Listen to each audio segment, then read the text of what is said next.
resolution, report for 2026 to 2031, Volume 1, main report of the 16th Finance Commission. 2. Report for 2026-2031, Volume 2, annexures of the 16th Finance Commission. Number 3, explanatory memorandum as to the action taken on the recommendations contained in the above report. Item number 2, माननीय वित्त मंत्री Nirmala Sitharaman ji.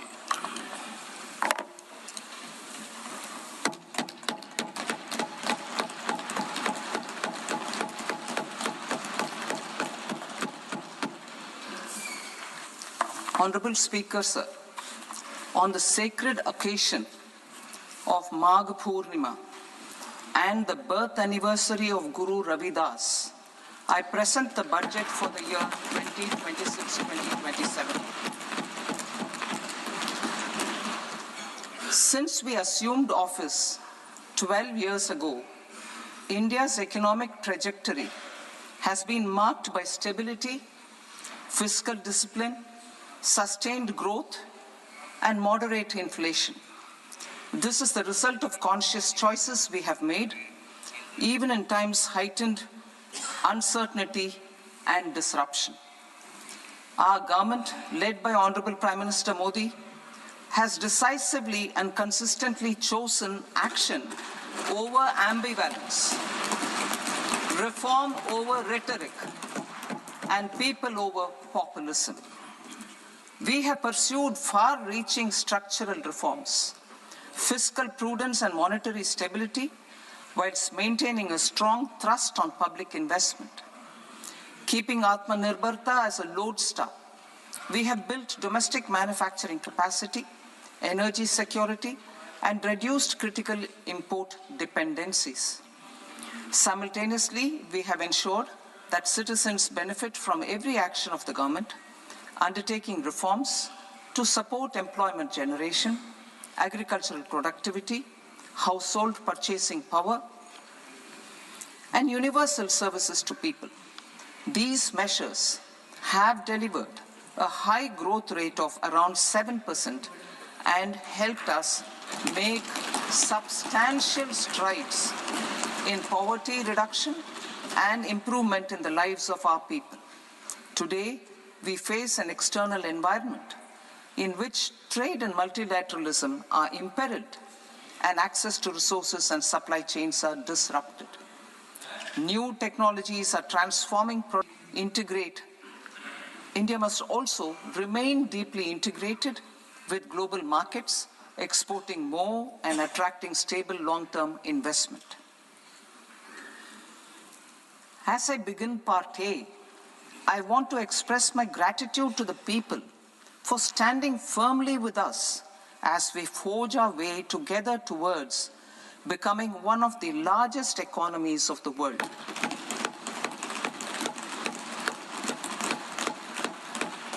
Our aim is to transform aspiration into achievement and potential into performance as we ensure that the dividends of growth reach every farmer, the scheduled caste, the scheduled tribes, the nomads, the youth, the poor, and the women.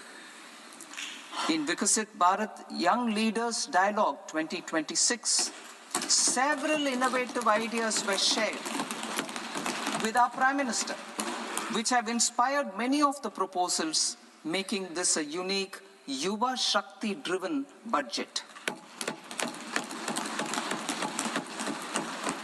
Our government's sankalp is to focus on our poor, underprivileged, and the disadvantaged. To deliver on this sankalp, and given that this is the first budget prepared in Kartavya Bhavan, we are inspired by 3 Kartavya. Our first Kartavya is to accelerate and sustain economic growth by enhancing productivity and competitiveness and building resilience to volatile global dynamics. Our second Kartavya is to fulfill aspirations of our people and build their capacity making them strong partners in India's path to prosperity. Our third kartavya, aligned with our vision of Sabka Saath, Sabka Vikas, is to ensure that every family, community, region, and sector has access to resources, amenities, and opportunities for meaningful participation. This threefold approach requires a supportive ecosystem. The first requirement is to sustain the momentum of structural reforms, continuous, adaptive, and forward-looking. Second, a robust and resilient financial sector is central to mobilizing savings, allocating capital efficiently, and managing risks. Third, cutting-edge technologies, including AI applications, can serve us as force multipliers for better governance. Reform Express. Our government has undertaken comprehensive reforms towards creating employment, boosting productivity, and accelerating growth. After the Prime Minister's announcement on Independence Day in 2025, over 350 reforms have been rolled out. This includes GST simplification, notification of labor codes, and rationalization of mandatory quality control orders. High-level committees have been formed, and in parallel, the central government is working with the state governments on deregulation and reducing compliance requirements. The Reform Express is well on its way and will maintain its momentum to help us fulfill our kartavya. I now move to specific proposals. Under our first kartavya, to accelerate and sustain economic growth, I propose interventions in 6 areas. 1. Scaling up manufacturing in 7 strategic and frontier sectors. 2. Rejuvenating legacy industrial sectors. 3. Creating champion MSMEs. 4. Delivering a powerful push for infrastructure. 5. Ensuring long-term security and stability. And 6. Developing 7 strategic and frontier sectors. Biopharma Shakti, meaning biopharma strategy for health advancement through knowledge, technology, and innovation. India's disease burden is observed to be shifting towards non-communicable diseases like diabetes, cancer, and autoimmune disorders. Biologic medicines are key to longevity and quality of life at affordable costs. To develop India as a global biopharma manufacturing hub,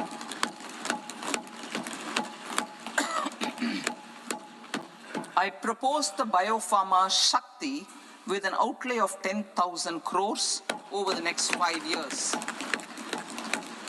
This will build the ecosystem for domestic production of biologics and biosimilars. The strategy will include a biopharma-focused network with 3 new national institutes of pharmaceutical education and research, popularly known as NIPERs, and upgrading 7 existing ones. It will also create a network of 1,000 accredited India clinical trials sites. We propose to strengthen the Central Drug Standard Control Organization to meet global standards and approve timeframes through approval timeframes through a dedicated scientific review cadre and specialists. India's Semiconductor Mission 1.0 expanded India's semiconductor sector capabilities.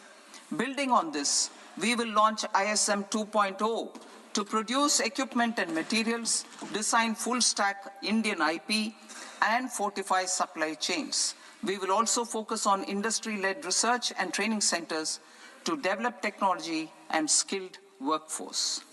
The Electronics Components Manufacturing Scheme, launched in April 2025, with an outlay of 22,919 crores, already has investment commitments at double the targets. We propose to increase the outlay to 40,000 crores to capitalize on this momentum.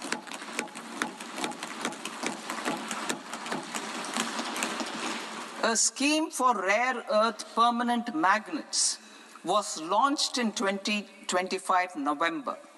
We now propose to support the mineral-rich states of Odisha, Kerala, Andhra Pradesh, and Tamil Nadu to establish dedicated rare earth corridors to promote mining, processing, research, and manufacturing. To enhance domestic chemical production and reduction import dependency and reduce import dependency, we will launch a scheme to support states in establishing 3 dedicated chemical parks through challenge route on a cluster-based plug-and-play model. Strong capital goods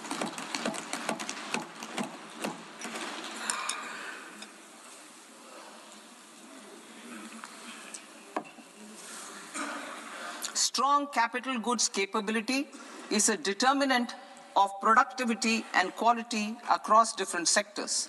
Towards building this capacity, I propose the following. High-tech tool rooms will be established by central public sector enterprises at 2 locations as digitally enabled automated service bureaus that locally design, test, and manufacture high-precision components at scale and at lower cost.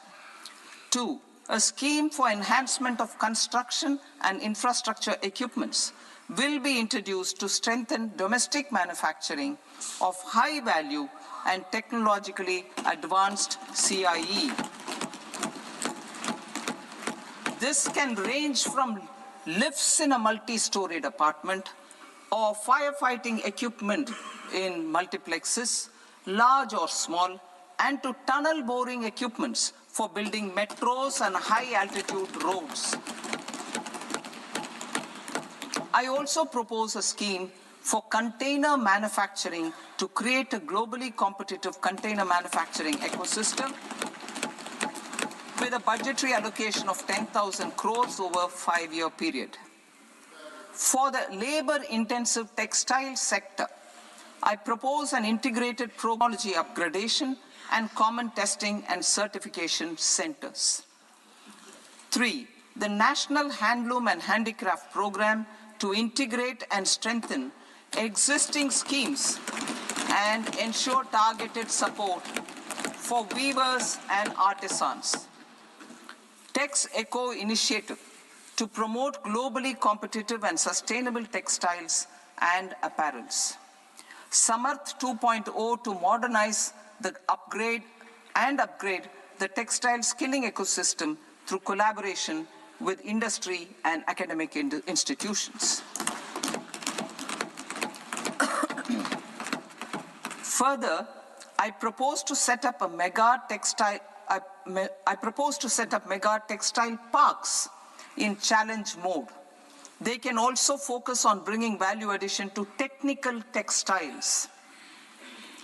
I propose to launch the Mahatma Gandhi Gram Swaraj initiative to strengthen khadi, handloom, and handicrafts.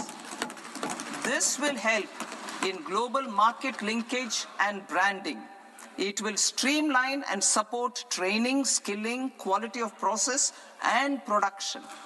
This will benefit our weavers, village industries, One District, One Product, ODOP initiative, and also our rural youth.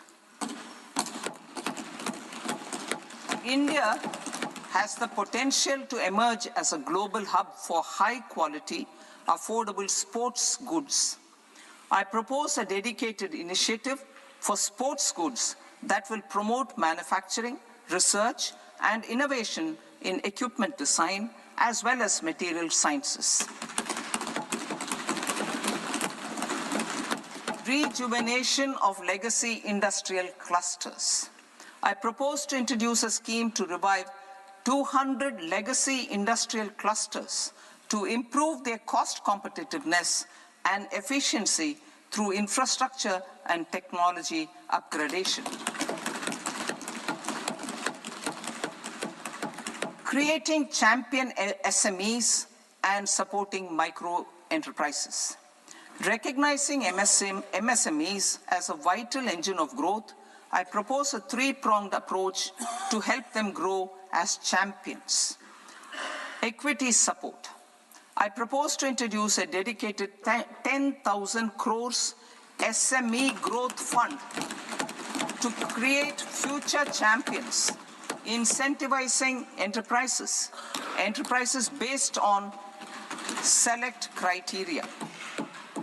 I also propose to top up the Self-Reliant India Fund set up in 2021 with 2,000 crores to continue support to micro enterprises and maintain their access to risk capital. Liquidity support. With TREDS, more than 7 lakh crore has been made available to MSMEs. To leverage its full potential, I propose 4 measures. 1. Mandate TREDS as the transaction settlement platform for all purchases from MSMEs by CPSEs, serving as a benchmark for other corporates. 2. Introduce a credit guarantee support mechanism through CGTMSE for invoice discounting on TREDS platform. 3. Link GEM with TREDS for sharing information with financiers about government purchases from MSMEs, encouraging cheaper and quicker financing. 4.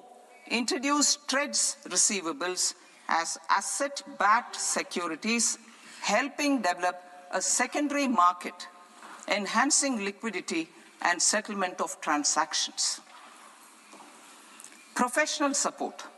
Government will facilitate professional institutions such as the ICAI, ICSI, ICMAI to design short-term modular courses and practical tools to develop a cadre of corporate mitras, especially in Tier 2 and Tier 3 towns. New financing instruments such as Infrastructure Investment Trust in WITS and Real Estate Investment Trust REITs, and institutions like NIIF and NABFID. We shall continue to focus on developing infrastructure in cities with over 5 lakh population, that is Tier 2, Tier 3 cities, which have expanded to become growth centers. Public capital expenditure has increased manifold from 2 lakh crore in 2014-15 to an allocation of 11.2 lakh crore in BE 25-26. In this coming year, that is financial year 2026-27, I propose to increase it to 12.2 lakh crores to continue the momentum. To strengthen the confidence of private developers regarding risks during infrastructure development and construction phase, I propose to set up an infrastructure risk guarantee fund to provide prudentially calibrated partial credit guarantee to lenders. Over the years, REITs have emerged as a successful instrument for asset monetization. I propose to accelerate recycling of significant real estate assets of the CPSEs through the setting up of dedicated REITs. To promote environmentally sustainable movement of cargo, I propose to 1. Establish connecting Dankuni in the east to Surat in the west. Operationalize 20 new national waterways over the next 5 years.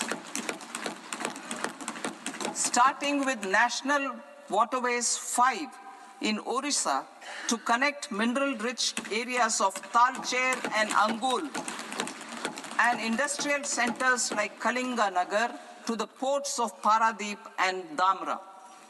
Training institutes will be set up as regional centers of excellence for development of required manpower for these waterways. This will benefit youth in the entire stretch of the waterways to train and acquire skills. Further, a ship repair ecosystem catering to inland waterways will also be set up at Varanasi and Patna.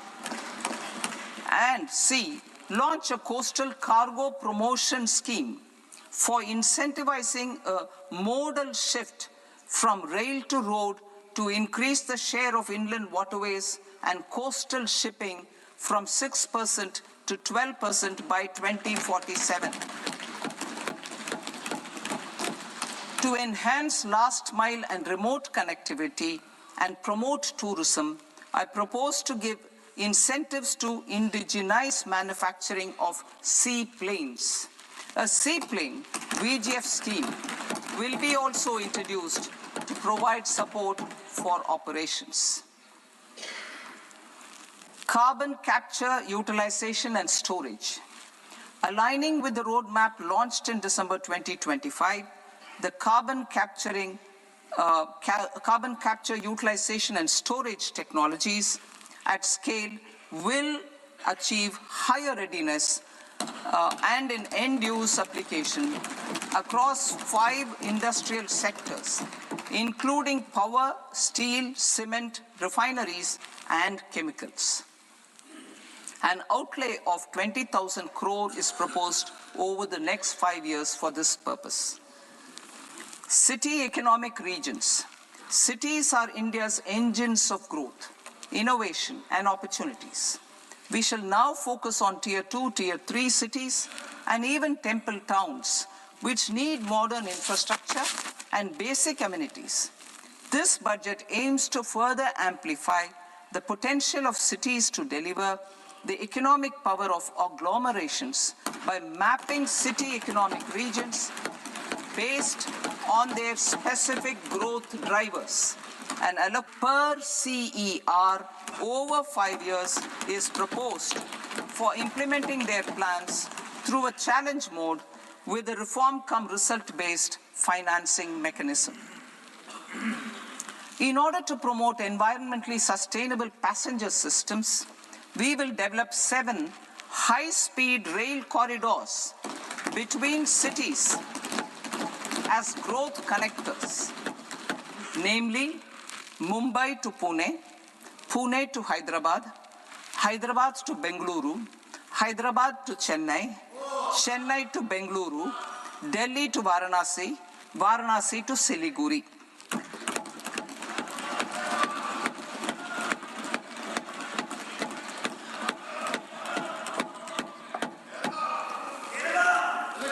Financial sector. The Indian banking sector today is characterized by strong balance sheet, historic highs in profitability, improved asset quality, and coverage exceeding 98% of villages in the country. At this juncture, we are well placed to futuristically evaluate the measures needed to continue on the path of reform-led growth of this sector. I propose setting up a high-level committee on banking for Vikasit Bharat. High-level committee on banking for Vikasit Bharat to comprehensively review the sector and align it with India's next phase of growth, while safeguarding financial stability, inclusion, and consumer protection. The vision for NBFCs for Vikasit Bharat has been outlined with clear targets for credit disbursement and technology adoption in order to achieve scale and improve efficiency in the public sector NBFCs. As a first step, it is proposed to restructure the Power Finance Corporation and Rural Electrification Corporation. I propose a comprehensive review of the foreign exchange management non-debt instruments rules to create a more contemporary, user-friendly framework for foreign investments consistent with India's evolving economic priorities. Corporate bond market. I propose to introduce a market-making framework with suitable access to funds and derivatives on corporate bond indices. I also propose to introduce total return swaps on corporate bonds. Municipal bonds. To encourage the issuance of municipal bonds of higher value by larger cities, I propose an incentive of 100 crore rupees for a single bond issuance. 100 crore rupees for a single bond issuance of more than 1,000 crore. The current scheme under Amrit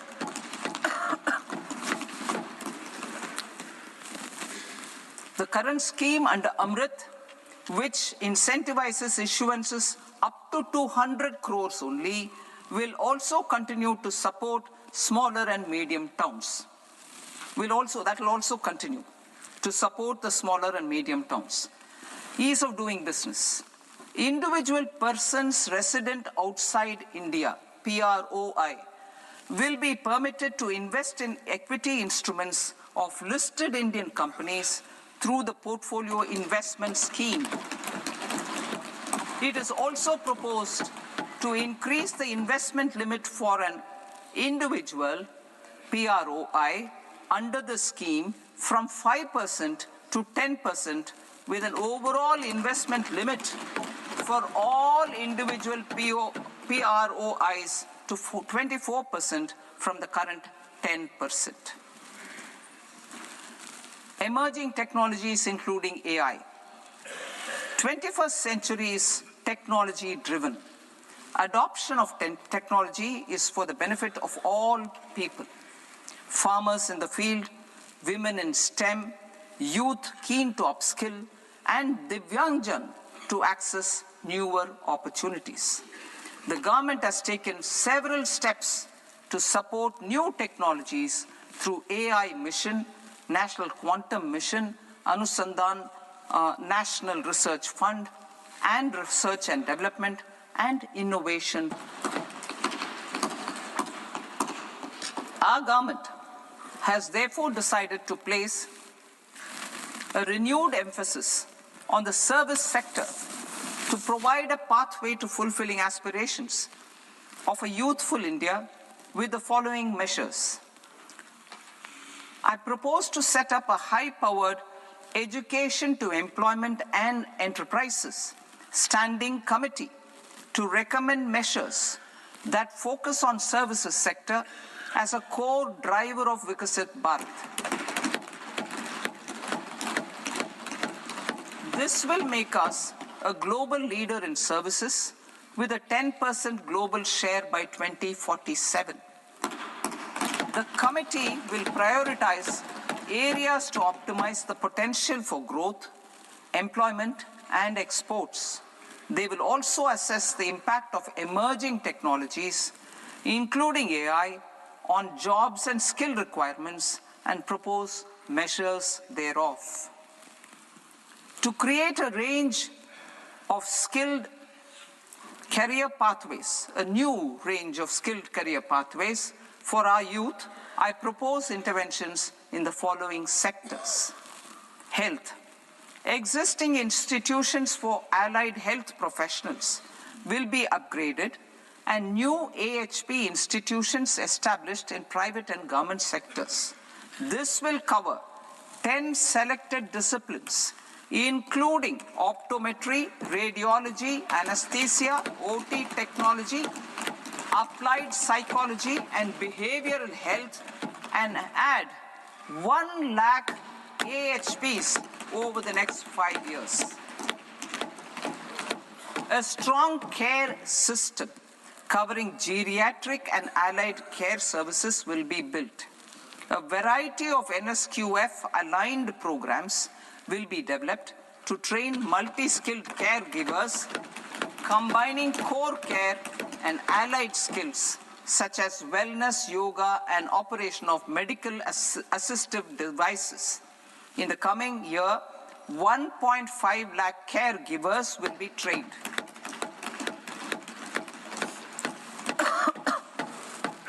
Hubs for medical value tourism. To promote India as a hub for medical tourism services, I propose to launch a scheme to support states in establishing 5 regional medical hubs in partnership with the private sector.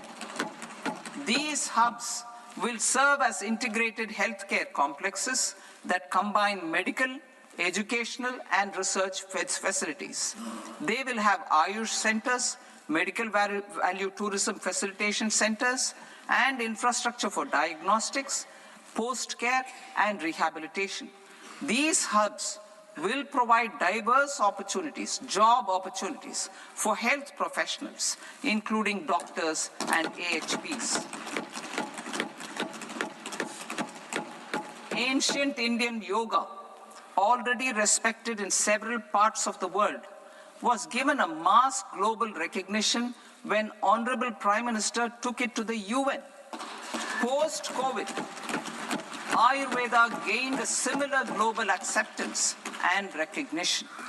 Exporting quality Ayurveda products helps farmers who grow the herbs and youth who process the products.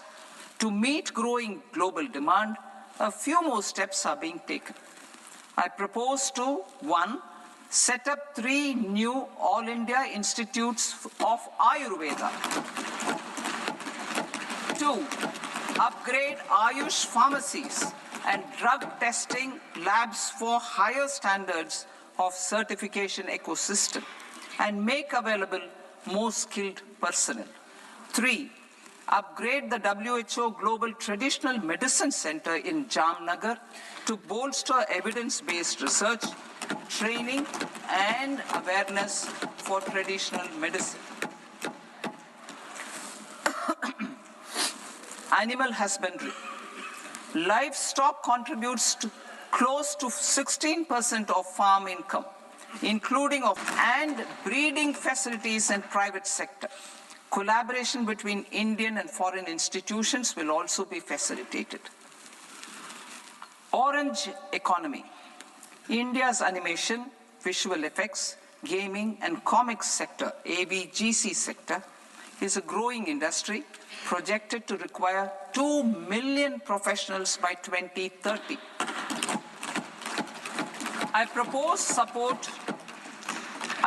to support the Indian Institute of Creative Technologies, Mumbai, in setting up AVGC content creator labs in 15,000 secondary schools all over the country and 500 colleges. The Indian design industry is expanding rapidly, and yet there is a shortage of Indian designers. I propose to establish, through Challenge Route, a new National Institute of Design to boost design education and development in the eastern region of India. Education. Our government will support states through Challenge Route in creating 5 university townships in the vicinity of major industrial and logistics corridors. These planned academic zones will host multiple universities, colleges, and research institutions, skill centers, and residential complexes. In higher education, STEM institutions, prolonged hours of study and laboratory work pose some challenges for girl students. Through VGF, Viability Gap Funding and capital support, 1 girls' hostel will be established in every district.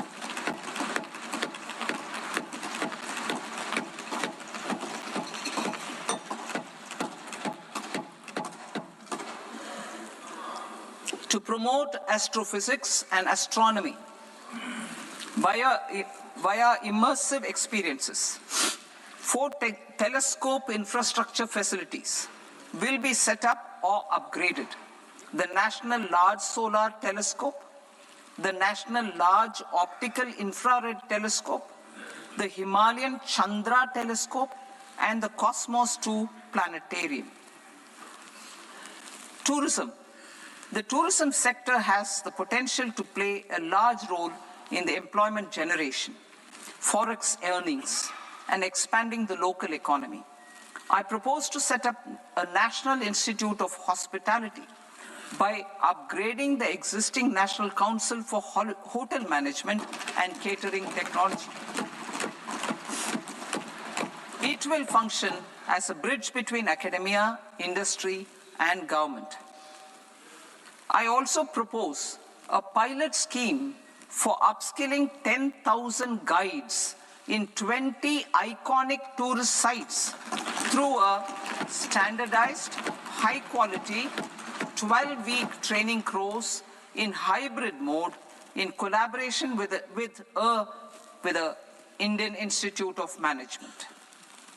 A national destination digital knowledge grid will be established to digitally document all places of significance, cultural, spiritual, and heritage.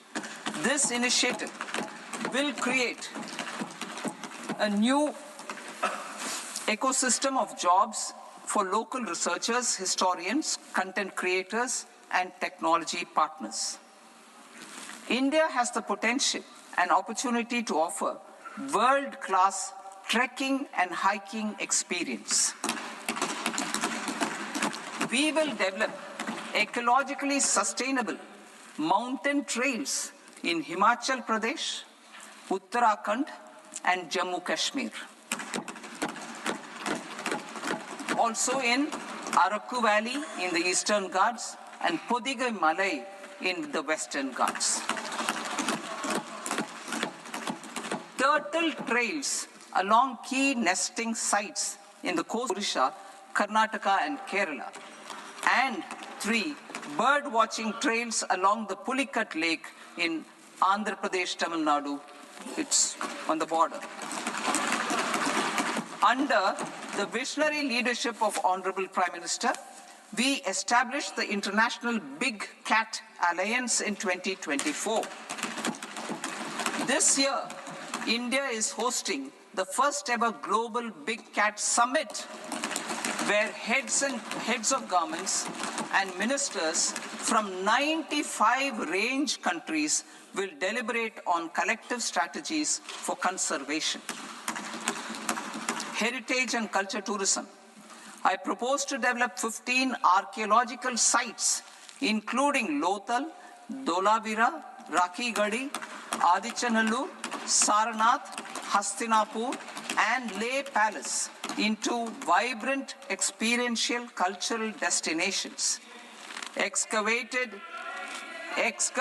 landscapes will be open to the public through curated walkways.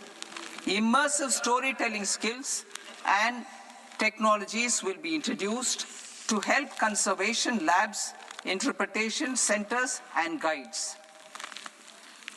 The sports sector provides multiple means of employment, skilling, and job opportunities.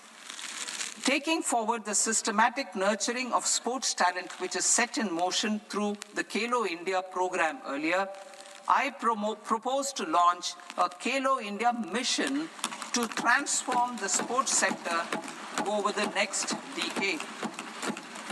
The mission will facilitate an integrated talent development pathway supported by training centers, which are foundational, intermediate, and elite levels. B, systematic development of coaches and support staff. C, integration of sports science and technology. D, competitions and leagues to promote sports culture and provide platforms. And E, development of sports infrastructure for training and competition. Our third Kartavya aligns with our vision of Sabka Saath, Sabka Vikas towards Vikasit Bharat. This requires targeted efforts for 1, increasing farmer incomes through productivity enhancement and entrepreneurship, with special attention to small and marginal farmers. B, empowering Divyangjan through access to livelihood opportunities, training, and high-quality assistive devices. C, empowering the vulnerable to access mental health and trauma care. D, focus on the Purvodaya states and the Northeast region to accelerate development and employment opportunities. Fisheries. We will undertake initiatives for integrated development of 500 reservoirs and Amrit Sarovars.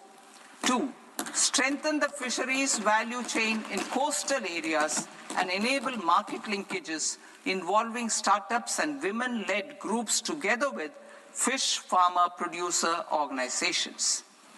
Animal husbandry. To provide quality employment opportunities in rural and peri-urban areas, we will support the animal husbandry sector in entrepreneurship development through A, credit-linked subsidy program, B, scaling up and modernization of livestock enterprises, C, enhanced creation of livestock, dairy, and poultry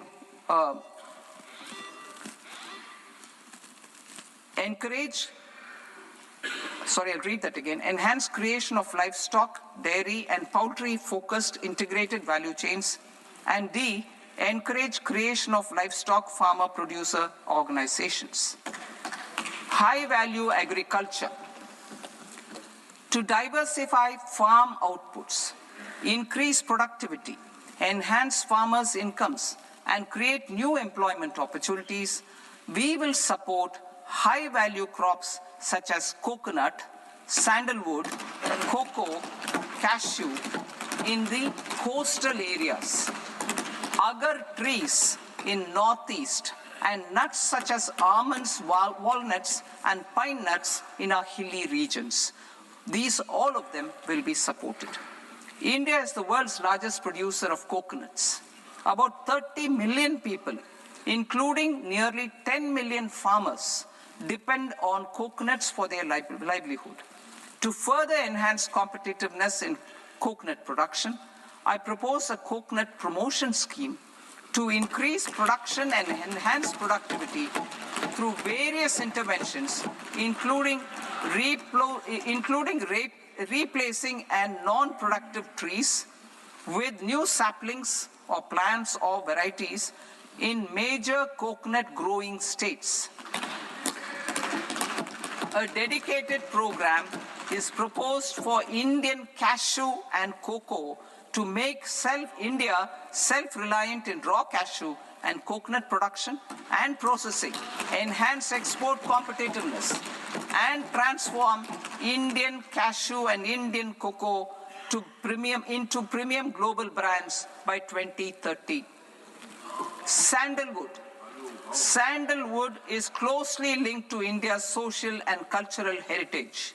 Our government will partner with state governments to promote focused cultivation and post-harvest processing to restore the glory of the Indian sandalwood ecosystem, to rejuvenate old, low-yielding orchards, and expand high-density cultivation of walnuts, almonds, and pine nuts.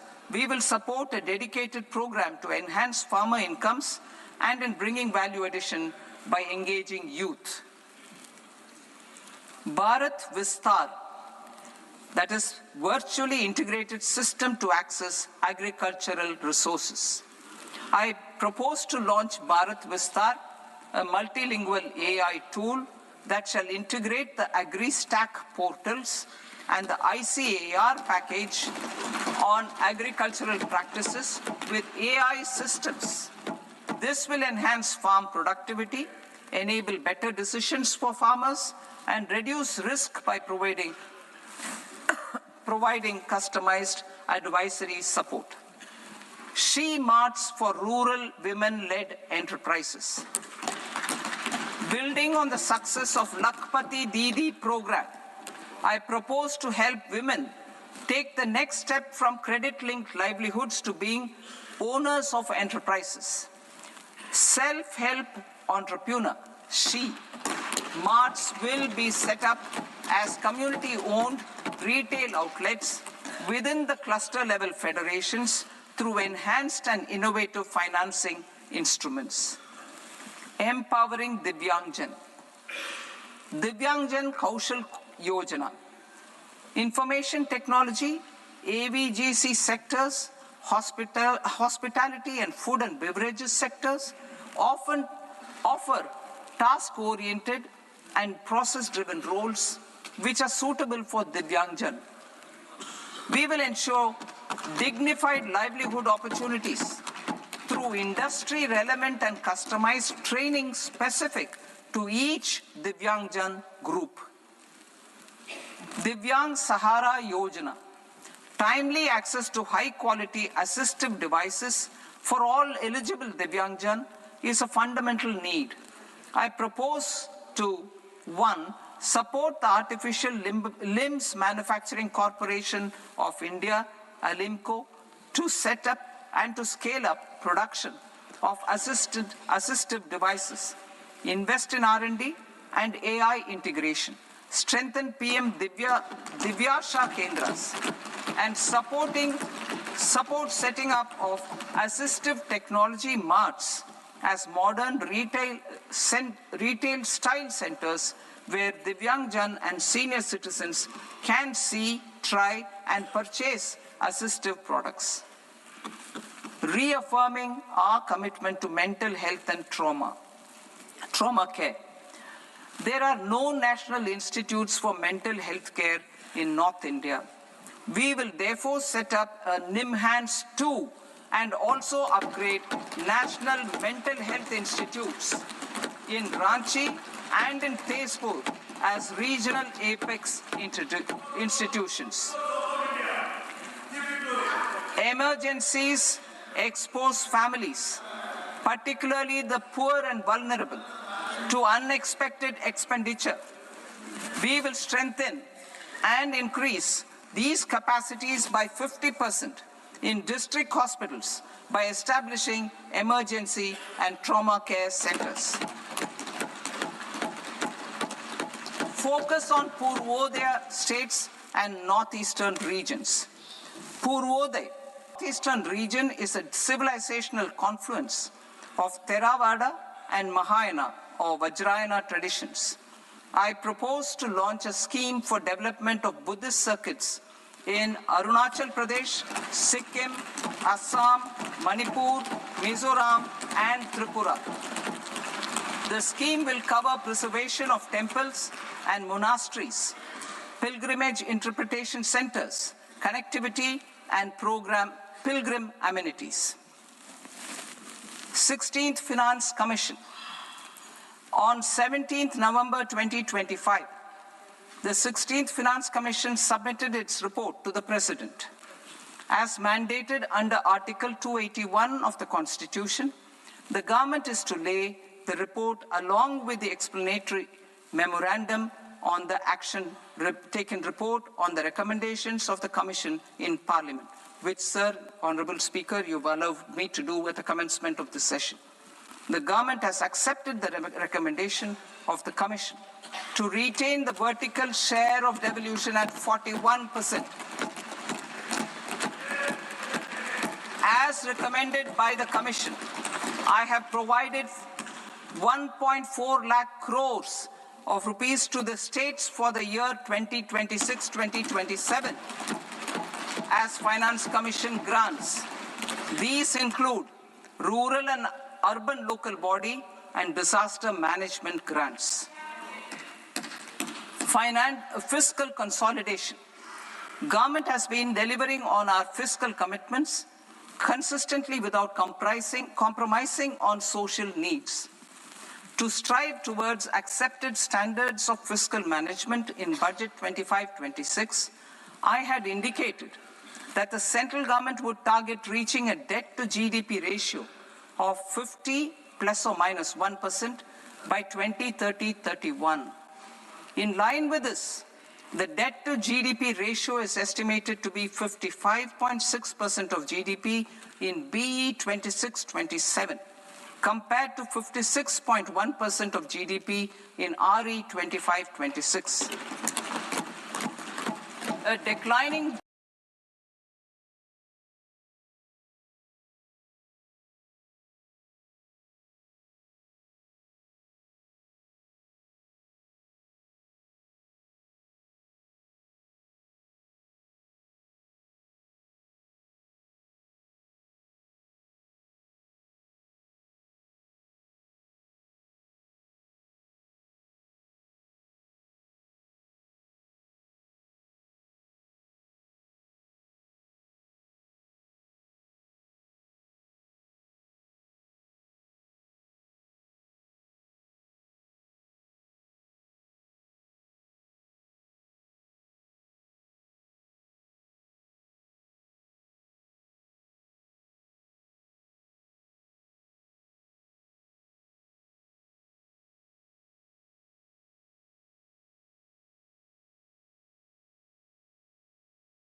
New Income Tax Act. In July 2024, I announced a comprehensive review of the Income Tax Act 1961.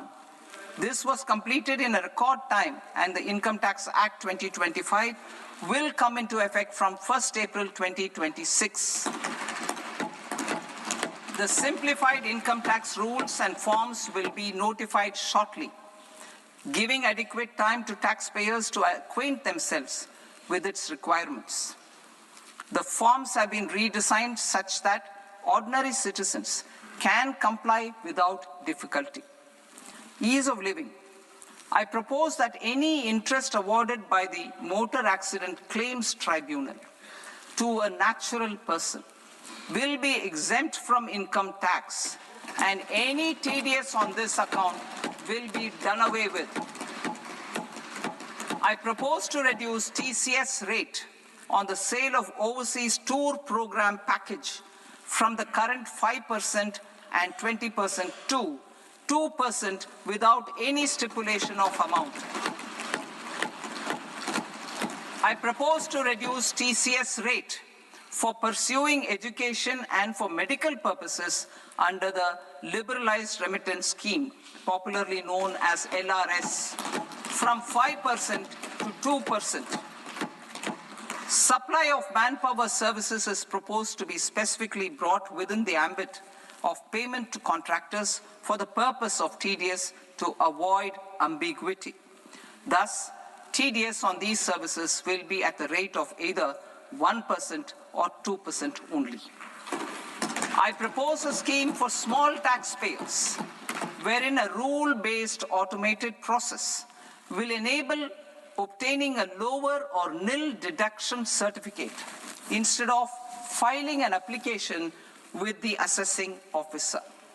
For the ease of taxpayer holding securities in multiple companies, I propose to enable depositories to accept Form 15G or Form 15H from the investor and provide it directly to various relevant companies.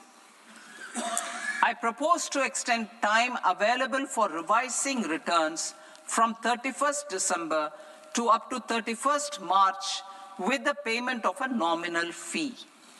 I also propose to stagger the timeline for filing of tax returns. Individuals with ITR 1 and ITR 2 returns will continue to file till 31st July, and non-audit business cases or trusts are proposed to be allowed time till 31st August. TDS on sale of immovable property by a non-resident is proposed to be deducted and deposited through resident buyers and his or her PAN-based challan instead of requiring a TAN, which is a temporary accounting number.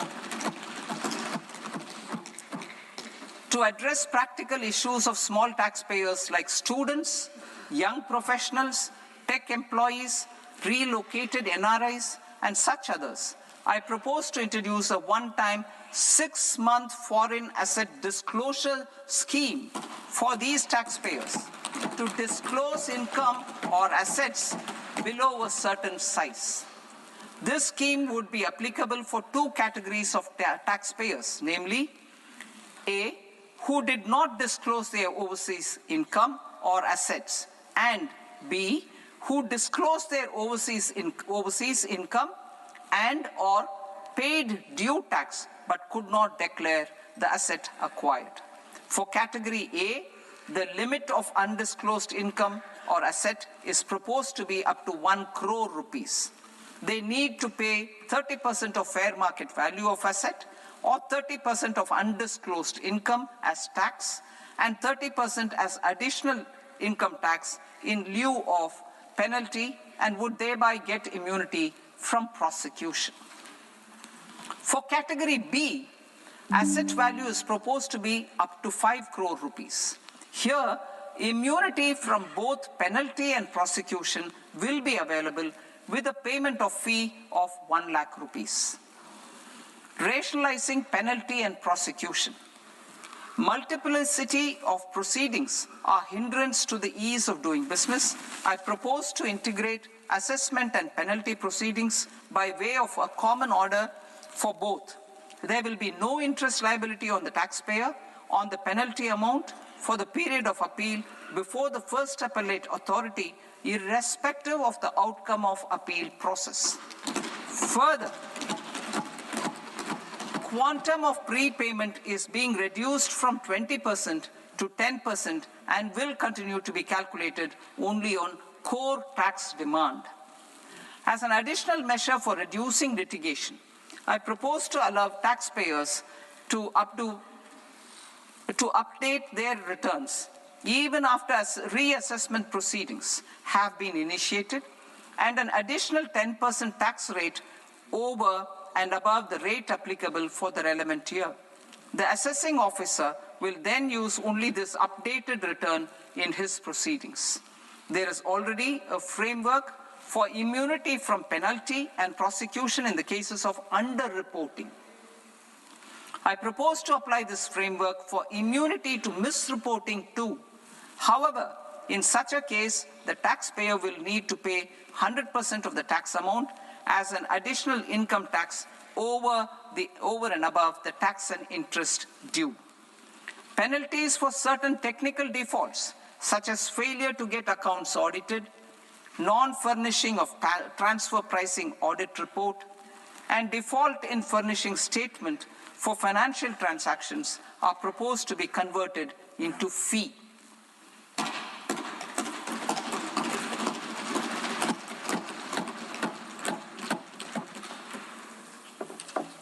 I propose to rationalize prosecution framework under Income Tax Act while maintaining a careful balance for deterrence in some serious offense.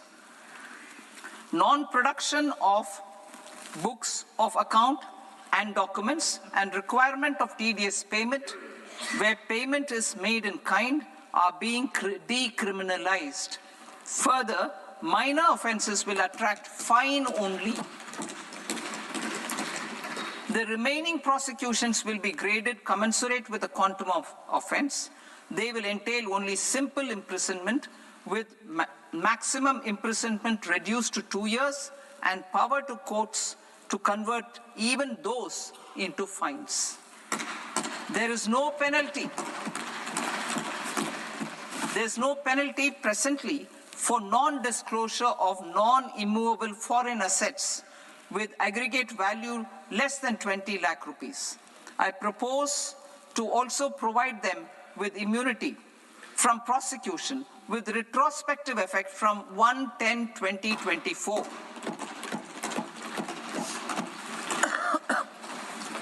Cooperatives.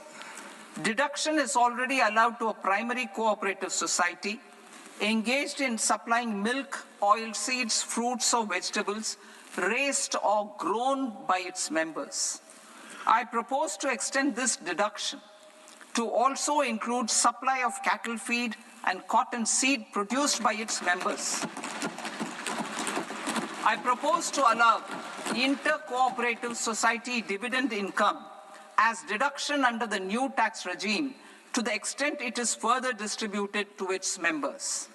I further propose to allow exemption for a period of 3 years to dividend income received by a notified national cooperative federation on their investments made in companies up to 31/1/2026.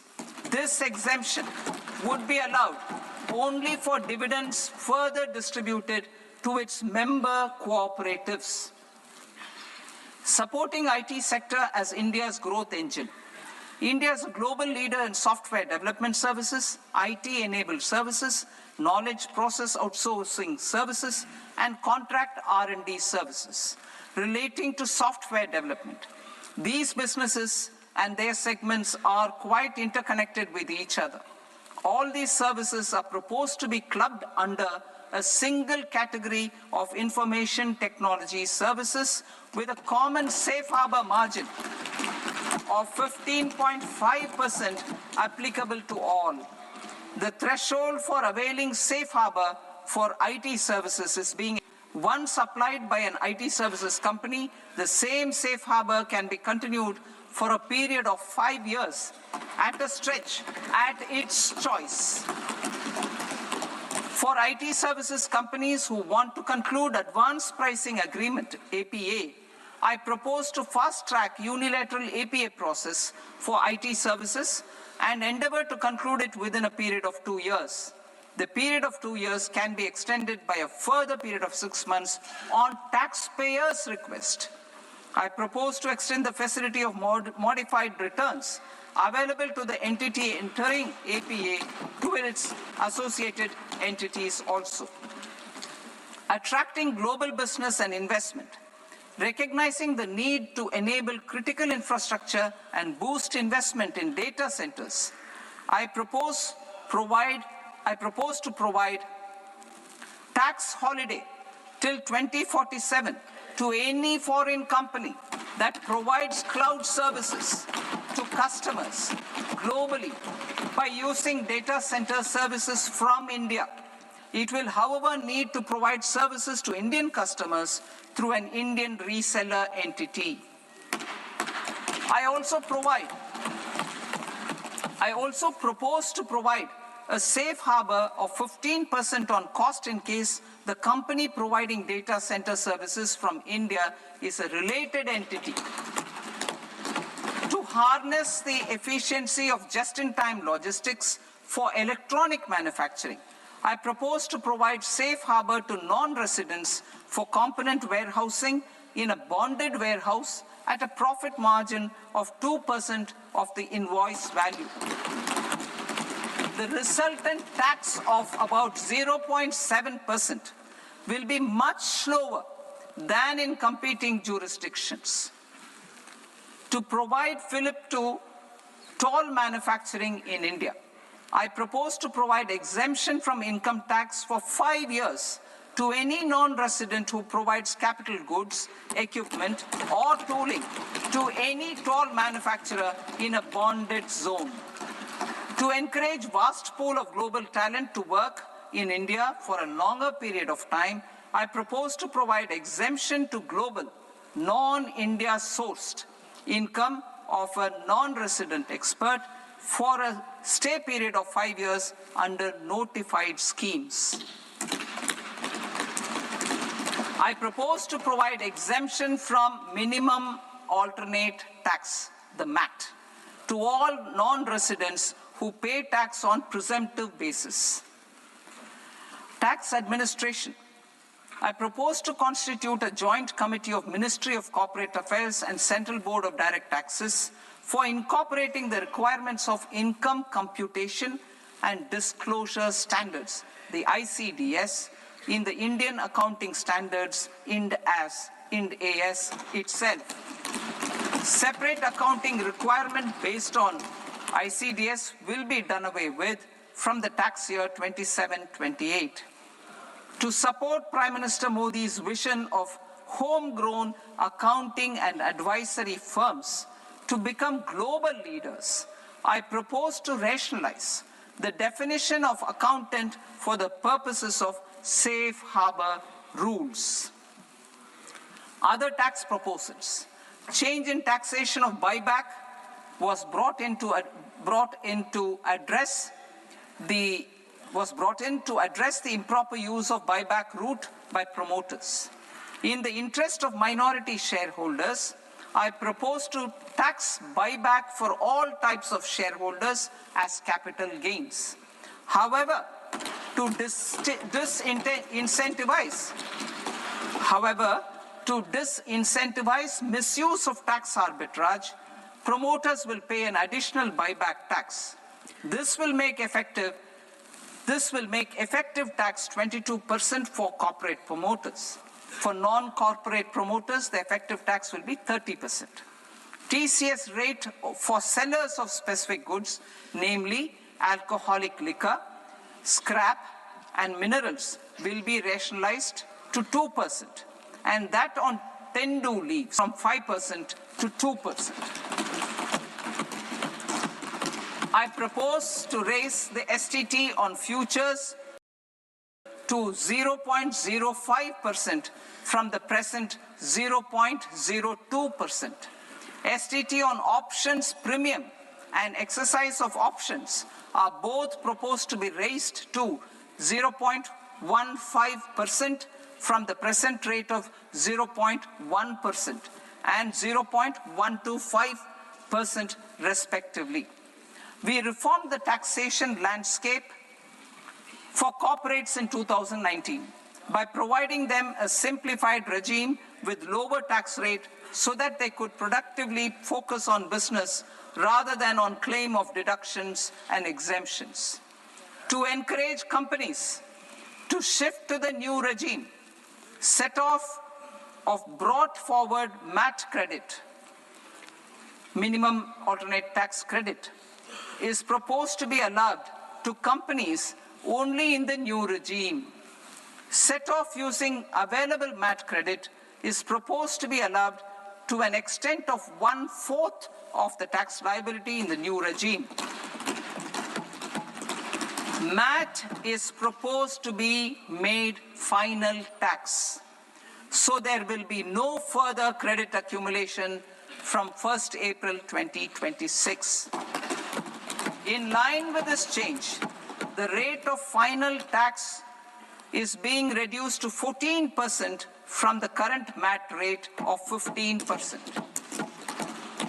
The brought forward MAT credit of taxpayers accumulated till 30th March 2026 will continue to be available to them for set-off as above. Indirect taxes. I shall now take up proposals related to indirect taxes. My proposals for customs and central excise aim to further simplify the tariff structure, support domestic manufacturing, promote export competitiveness, and correct inversion in duty. To continue weeding out long-continuing customs duty exemptions, I propose to remove certain exemptions on items which are being manufactured in India or where the imports are negligible. Similarly, to further simplify the process of ascertaining the rate of duty applicable on a particular item, I propose to incorporate certain effective rates in various customs notifications to the tariff schedule itself. I shall now take up sector-specific proposals. Promotion of exports of marine, leather, and textile products. I propose to increase the limit for duty-free imports of specified inputs used for processing seafoods for export from the current 1% to 3% of FOB value of the previous year's export turnover. I also propose to allow duty-free imports of specified inputs, which is currently available for exports of leather or synthetic footwear, to exports of shoe uppers as well. I propose to extend the time period for export of final product from the existing 6 months to 1 year for exporters of leather or textile garments, leather or synthetic footwear, and other leather products. Energy transition and security. I propose to extend the basic customs duty exemption given to capital goods used for manufacturing lithium-ion cells for batteries to those used for manufacturing lithium-ion cells for battery energy storage systems also.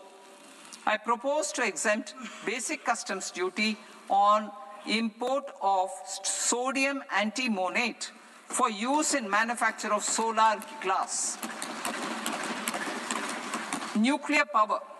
I propose to extend the existing basic customs duty exemption on imports of goods required for nuclear power projects till the year 2035 and expand it for all nuclear plants irrespective of their capacity. Critical minerals. It is proposed to provide basic customs duty exemption to the import of capital goods required for the processing of critical minerals in India. Biogas blended CNG. To exclude the entire value of biogas while calculating the central excise duty payable on biogas blended CNG. Civil and defense aviation. I propose to exempt basic customs duty on components and parts required for the manufacture of civilian training and other aircrafts. It is proposed to exempt basic customs duty on raw materials imported for the manufacture of parts of aircraft to be used in maintenance, repair, or overall requirements by units in the defense sector. Electronics. To deepen value addition in the consumer electronics sector, I propose to exempt basic customs duty on specified parts used in the manufacture of microwave ovens. Special economic zone.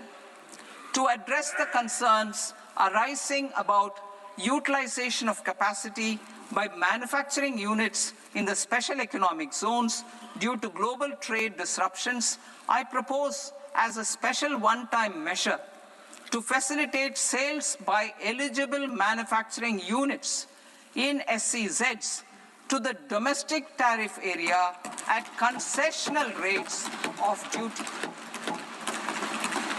The quantity of such sales will be limited to a prescribed proportion of their exports. Necessary regulatory changes will be undertaken to operationalize the measures while ensuring level playing field for the units working in the DTA. Ease of living. To rationalize the customs duty structure for goods imported for personal use, I propose to reduce the tariff rate on all dutiable goods imported for personal use from 20% to 10%. To provide relief to patients, particularly those suffering from cancer, I propose to exempt basic customs duty on 17 drugs or medicines. I propose also to add 7 more rare diseases for the purposes of exempting import duties on personal imports of drugs, medicines, and food for special medical purposes used in their treatment. Customs process. India's role and share in the global trade is poised for a major leap in line with our ambition and journey towards Vikasit Bharat. In this regard, I propose many measures for custom processes to have minimal intervention for smoother and faster movement of goods and greater certainty to the trade. Trust-based systems. I propose to enhance duty deferral period for Tier 2 and Tier 3 authorized economic operators, known as AEOs, from 15 days to 30 days. I propose to provide eligible manufacturer importers the same duty deferral facility. This should encourage them to get themselves accredited as a full-fledged Tier 3 AEO in due course. To provide greater certainty and for better business planning, I propose to extend validity period of advance ruling binding on customs from the present 3 years to 5 years. In the spirit of the whole of government approach,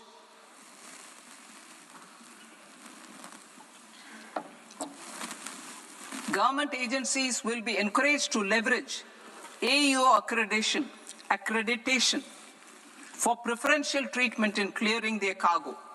Regular importers with trusted, long-standing supply chains will be recognized in the risk system so that the need for verification of their cargo every time can be minimized. Export cargo using electronic sealing. Export cargo using electronic sealing will be provided through clearance from the factory premises to the ship. For import of goods not needing any compliance, filing of bill of entry by a trusted importer and arrival of goods will automatically notify customs for completing their clearance formalities. This will enable goods to be released immediately on arrival. The customs warehouse framework will be transformed into a warehouse operator-centric system with a self-declarations, electronic tracking, and risk-based audit. These reforms will move away from the current system of officer-dependent approvals and reduce transaction delays and compliance costs. Ease of doing business. Approvals required for cargo clearance from various government agencies will be seamlessly processed through a single and interconnected digital window by the end of the financial year. Processes involved in clearance of food, drugs, plant, and animal and wildlife products, accounting for about 70% of interdicted cargo, will be operationalized on this system by April 2026 itself. For goods not having any compliance requirement, clearance will be done by customs immediately after online registration is completed by the importer, subject to the payment of duty. Customs integrated system will be rolled out in 2 years as a single integrated and scalable platform for all customs processes. Utilization of non-intrusive scanning with advanced imaging and AI technology for risk assessment will be expanded in a phased manner with the objective to scan every container across all the major ports. New export opportunities to support Indian fishermen to fully harness the economic value of marine resources beyond our territorial waters. The following measures will be taken. A. Fish catch by an Indian fishing vessel in exclusive economic zone or on the high seas will be made free of duty. Landing of such fish on foreign port will be treated as export of goods. Safeguards will be put in place to prevent misuse during fish catch, transit, or transshipment. To support aspirations of India's small businesses, artisans, and startups to access global markets through e-commerce, I am pleased to announce complete removal of the current value cap of 10 lakh rupees per consignment on courier exports. In addition, handling of rejected and returned consignments will be improved with effective use of technology for identifying such consignments. I propose to revise provisions governing baggage clearance during international travel to address genuine concerns of passengers. The revised rules will enhance duty-free allowances in line with the present-day travel realities and provide clarity in temporary carriage of goods brought in or taken out. There are honest taxpayers who are willing to settle disputes by paying all their dues, but they get deterred due to negative connotation associated with penalty. They will now be able to close cases by paying an additional amount in lieu of penalty. Honorable Speaker, sir, with this, I commend the budget to this august House. Jai Hind.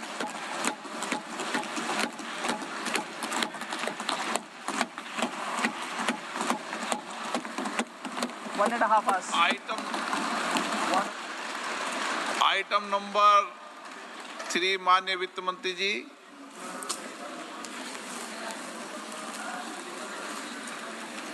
Item number 2, sir. 3. Sir, with your permission, I rise to lay on the table of the following statements under Section 3, 1 of the Fiscal Responsibility and Budget Management Act of 2003. Medium-term fiscal policy cum fiscal policy strategy statement and macroeconomic framework statement. Item number 4, माननीय वित्त मंत्री जी. Sir, with your permission, I move for leave to introduce the Finance Bill 2026. प्रश्न ये कि विधेयक को पुनर्स्थापित करने की अनुमति प्रदान की जाए। जो सदस्य इस पक्ष में हाँ गए, जो सदस्य विरोध में ना गए, मेरे विचार में निर्णय हाँ वालों के पक्ष में, हाँ वालों के पक्ष में अनुमति प्रदान की जाती है। माननीय मंत्री जी, अब विधेयक पूरे स्थापित करें। Sir, I introduce the bill. माननीय सदस्य, आपको सूचित किया जाता है, स्थगित की जाती है।